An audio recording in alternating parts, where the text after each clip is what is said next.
Welcome to Unfinished Text Chronicles.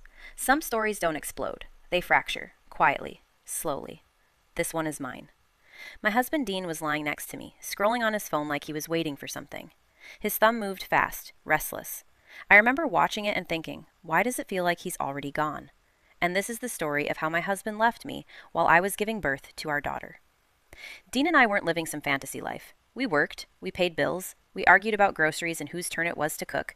It was ordinary. And I liked ordinary. Dean used to say he was happy. He wasn't chasing for more, just content. That mattered to me, because I wasn't looking for luxury. I was looking for permanence, for a partner who stayed.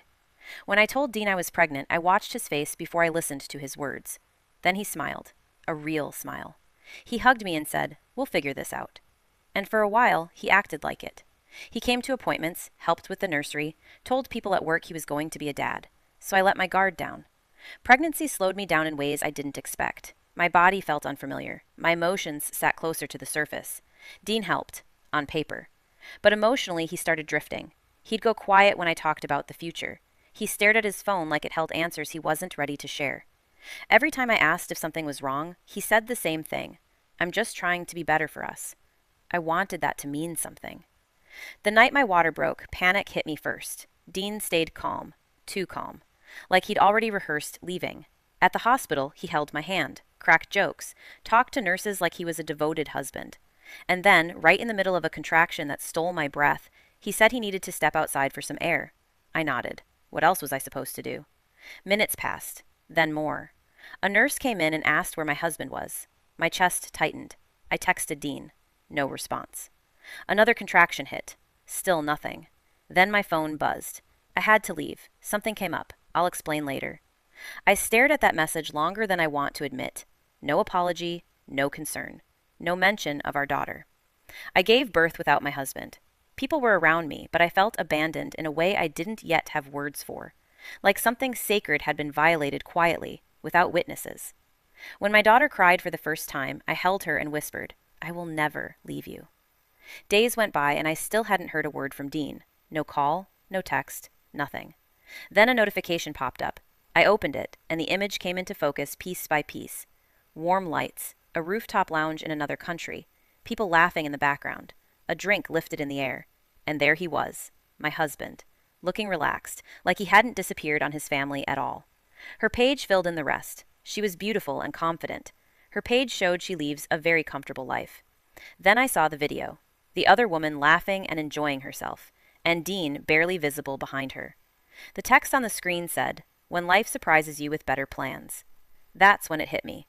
He didn't leave because something went wrong. He left because something else felt better. Dean called a few days later. His voice was calm, almost relieved. He said her name was Andrea, and she made him feel seen. He said she believed in him, in his ideas, his potential, the version of himself he felt he never quite lived up to. He told me she talked about opportunity, growth, a different kind of life. He said when he was with her, he felt important, capable, like more was possible. Then he said something that finally made sense of everything. He said he felt like she could offer him more of the life he thought he deserved. When I asked why he didn't tell me, he paused and said, "I didn't think you'd understand." And maybe he was right. Because what I understood even then was this. He wasn't choosing her. He was choosing how she made him feel about himself. That sentence shut something down in me. I stopped explaining, stopped defending, stopped hoping. People told me to fight him, to expose him, to drag him into court. But I was tired in a way sleep doesn't fix. I didn't want my daughter growing up watching me chase a man who chose fantasy over family. So I chose distance.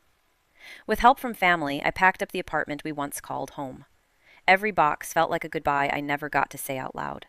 I moved out of state, not to punish him, but to save myself. Starting over was quiet, lonely, hard, but it was honest. 2 years passed without a word from Dean. Then one day, he found me. He said the life he chased cost him everything. The trips, the image, the pretending. He admitted he was drowning in debt. Credit cards maxed out, loans piling up. A life that looked rich and felt empty. He said the belief Andrea poured into him eventually turned into pressure. That the lifestyle she promised came with expectations he couldn't keep up with. That the same woman who once made him feel powerful now reminded him daily of everything he wasn't. He said feeling seen didn't last, but the bills did. He wanted to talk. I listened. Because listening doesn't cost me anything.